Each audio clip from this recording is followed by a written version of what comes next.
আবহাওয়া অফিসের পূর্বাভাস অনুযায়ী পটুয়াখালীতে অতি ভারী বৃষ্টি শুরু হয়েছে। শনিবার রাত থেকে উপকূলীয় এলাকার বিভিন্ন স্থানে এই বৃষ্টিপাত শুরু হয়। তবে এর আগে গত 2 দিন থেমে থেমে গুড়ি গুড়ি থেকে মাঝারি বৃষ্টি হয়েছে।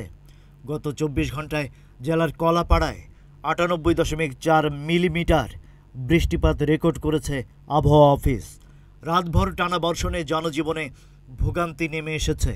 সবচেয়ে বেশি দুর্ভোগে পড়েছেন নিম্ন আয়ের শ্রমজীবীরা। এদিকে উত্তর বঙ্গোপসাগরে বায়ুচাপের তারতম্যের আধিক্য বিরাজ করছে। এর প্রভাবে কুয়াকাটা সংলগ্ন বঙ্গোপসাগর বেশ বিক্ষুব্ধ রয়েছে। বড় বড় ঢেউ তীরে আশ্রে পড়ছে। উপকূলীয় এলাকা দিয়ে ঝড়ো হাওয়া বয়ে যেতে পারে।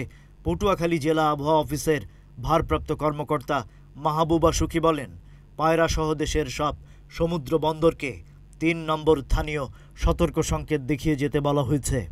সকল মাছ ধরার ট্রলারসমূহকে নিরাপদ আশ্রয়ে থাকতে বলা হয়েছে। পটুয়াখালী প্রতিনিধি মনিরের পাঠানো তথ্যচিত্রে ডেস্ক রিপোর্ট।